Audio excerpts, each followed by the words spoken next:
So how do you know? How'd you get the Billy Waugh thing? So, dude, this is no bullshit. You can't even make this up. Like, I knew who that man was. He's like a legend in special operations. Mac V. Sog. Yeah. First combat Halo jump into Vietnam or Laos, Cambodia, where the hell he jumped into. I could have killed him with a pencil easily, but pencil's not going to do the fucking job. If I had to kill bin Laden with a pencil, I would have driven it right through his eyes. Anyway, I was in a hotel in Afghanistan. I can't say the name of it, but it was an agency hotel. So when you like come in country and come out of country, that's where you stay.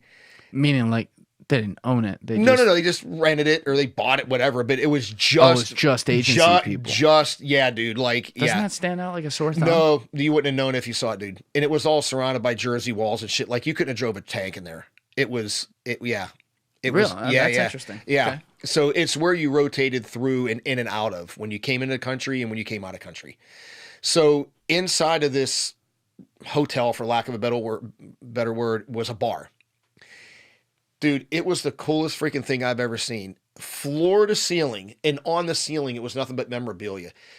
Quotes from people, shit hanging on the wall, pictures everywhere. And the sad thing is, you couldn't bring a camera in there. Like, obviously, you're not taking click, right? Check that shit out. Click. So I don't even have a picture of the place. But anyway, what was crazy is I was sitting at the bar, and I looked over.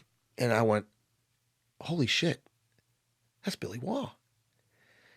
And I looked again, and he was sitting there talking with this other gentleman. How old is he at this point? 60s, I would say, probably. Okay. Yeah. I'd say in his 60s. It's got to be like late 90s at earliest, because you're already ground branch at this point. He was, I think he'd passed away, he was 90 or something. Yeah, he was like 90-something. But, dude, this guy was a stud. This guy was a stud. So I look over at him, and I'm like... And dude, it was, I've never been starstruck by anybody, but it was just intimidating guy. Like he's a freaking legend. So anyway, I looked over at him and I said, I'm just going to say hi.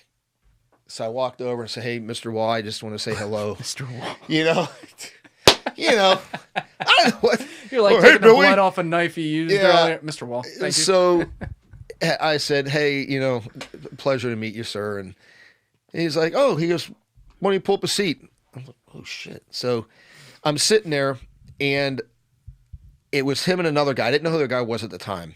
And so we're just chit-chatting, asking me what I was doing there. And, of course, I could have an open conversation with him where we were and stuff.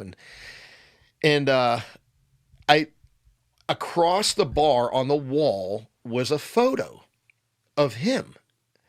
And it's in all, like, books and shit. It's three dudes, black and white picture, them kitted up with all their Halo equipment on, getting ready to do the night jump into Vietnam. Very, very famous picture. Him and two other guys. And I said, man, I love that picture right there. I said, that's just the coolest thing. I said, what were you thinking then? Right? And he's like, oh, man. He goes, where should I start? And he started telling me about, we probably knew we weren't going to hit the drops. All this shit. And I'm like, God, the balls these guys had. Because they didn't have, like, nav packages. They had a freaking altimeter and a compass. And they were jumping into a blacked-out drop zone in Vietnam. Dude, that takes elephant balls. Oh, right? Yeah. I mean, beyond courage. And so he goes, hey, grab that picture. He asked the bar, he goes, grab that picture for me. Oh, no. So, dude, takes it off. He goes, give me a pen. Dude, he takes the picture out of the back of the frame and signs it at the bottom and hands it to the guy next to him.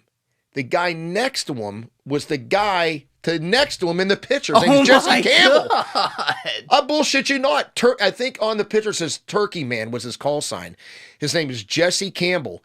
Dude, they both signed it. And then the pen like ran out and he's like, give me a marker. So like one signature's in pen, one's in a marker. And at the top of the photo, it says, Joe, kill all the bad guys. Oh my God. Bro, think about that. Where is this picture? It's in the original's in my safe in my house, literally in my safe, but I have a copy of it on my wall in my home. Oh my God. Yeah, dude. It's just a testament to like how badass some dudes are. You sure that wasn't a test that they're going to see like, oh, is he going to accept this and take this home off this fucking property that's CIA dude, secret? I was floored, dude. Wow. Absolutely floored.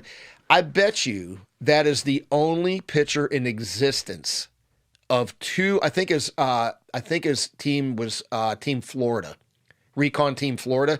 I may be wrong, but I think it was Recon Team Florida. Two guys from that Halo jump with their autograph. I bet it's the only one in existence. I would almost put money on it. Recon Team Florida? I think Mac V. Sog, Recon Team Florida. And it was Billy, Jesse Campbell. I mean, a couple of guys, like one dude they never found, I think, or something. I mean, dude is crazy, man.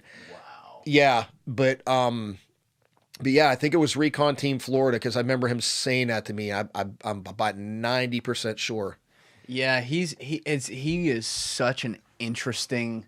Oh, dude. Interesting man, in addition to, as you already properly laid out, like literally the most legendary mission guy ever for the CIA. I mean, he lived a great life, died at 93, dude, but I remember that author, I don't know if you ever read her books, Annie Jacobson, in like his retirement, he was Vanished, her... kill, wait, was a kill? Surprise, Vanished, Kill. Yeah. It's about Ground Branch. And like, not just that, but then... I think he was also a source in, I haven't read her DARPA book, but I think he was in that. Like, he just, in his retirement, like he shared so many, I guess, like gems from over the years, but it's just wild. Like when you think about like the movies and stuff, which again, they're movies. There's a reason for that.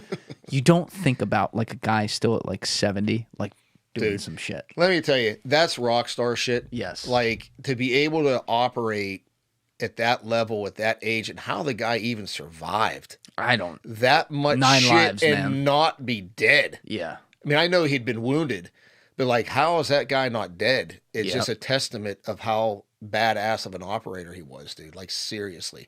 Like, yeah, I'm a 1, he's about a 10.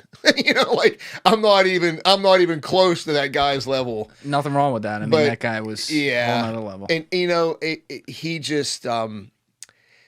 like that picture's in my home, you know, it's on the wall and I see it every day and it just reminds me of the sacrifices that like extraordinary Americans have made, like for our country. It's unfathomable. Some of the shit that people have done, like the stuff I've done is, I mean, I'm glad I was able to participate and do my bit, but compared to other people, it's nothing. Like, well, that's a very humble way to look at it, but I mean, obviously what you did was some of the highest level stuff. So it's I always say this, like when I meet guys like you who are extraordinary and also humble about it, but did so many years and stuff like this. Like, I'm glad it was you doing it. I'm glad you were on our side, not someone else's. Thank you for watching the video, guys. Please hit that subscribe button and check out this clip's full podcast episode by clicking here or in the description below.